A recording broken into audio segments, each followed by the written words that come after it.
What went wrong for Manchester United this season? The 23-24 Man United campaign hasn't been an enjoyable one.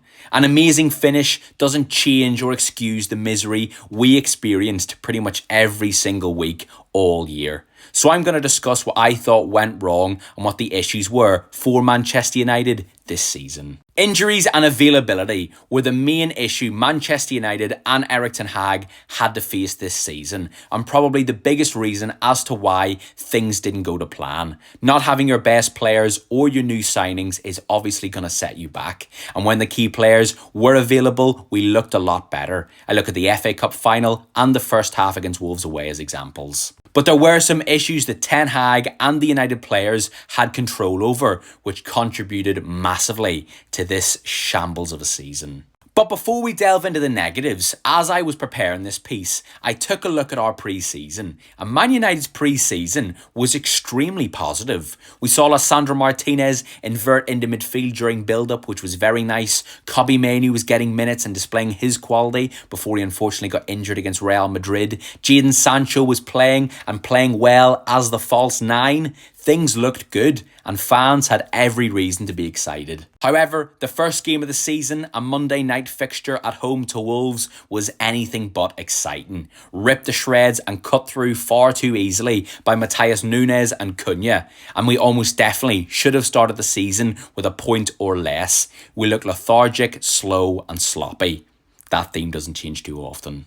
It was an embarrassing defeat at home to Brighton in mid-September that really turned the tide and highlighted our issues. United were totally outclassed, outplayed, couldn't get near the ball and did barely anything with it, whilst looking very disjointed and clueless defensively. The Man United players, especially the midfielders, have to take a lot of responsibility when it comes to the weaknesses on and off the ball this season. I mean, you can't blame Ten Hag because his players can't evade pressure, retain the ball, track opposition attackers and win duels. Eriksen and Casemiro as examples have been very costly for United this season. But the shape and setup that Erik ten Hag's men deployed has definitely contributed to the defensive issues, and in particular the amount of shots that United conceded per game, which is an absolutely embarrassing statistic. Compactness has been a real issue for Manchester United this season. The spacing between the defence and the midfield, or shall I say the defence and the attack, and I'll explain why in a second,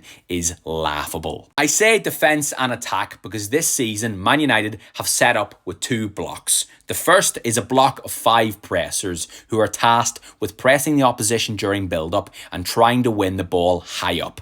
Then, 40 yards behind them is the second block, a block of 5 defenders who usually drop off when being attacked at instead of being aggressive and closing the space. But because the block of defenders are 40 yards behind the block of attackers and aren't being aggressive, it leaves this big space in midfield. And now I know there's reason for not being aggressive, especially when you have players injured and you're playing players who are maybe a little bit more immobile, a little bit older or a little bit slower. But for me, it's more detrimental to drop off and allow teams to attack you than be aggressive and run the risk of them getting in behind you. Not being compact and aggressive and not committing the fullbacks to the press, which is another issue, makes you a very weak pressing side and very easy to play through because the opposition will always have a free man. You're also incapable of pinning the opposition on one side, trapping them and forcing mistakes. You may as well not press than press the way Man United have done this season. A lot of Man United's games this year looked like a basketball match, back and forth, up and down the field. And the reason for this is because Man United, when they had the ball, wanted to get it forwards as quickly as possible. And when they didn't have the ball, they weren't good enough out of possession to win the ball back quickly high up.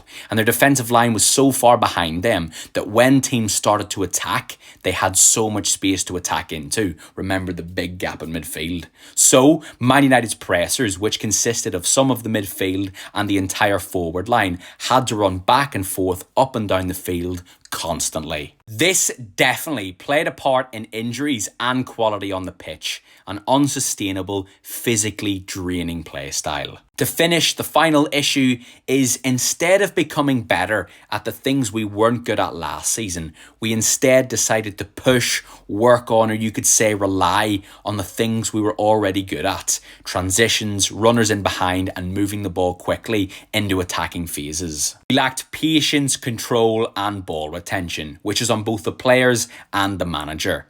Instead of becoming a more well-rounded football team, which would have made us better, we instead tried to do what we thought we were best at, which forced the game out of control and end-to-end, which is not only unsustainable and ineffective, but affects the players physically too. What do you think went wrong for Man United this season, and what was their biggest issue?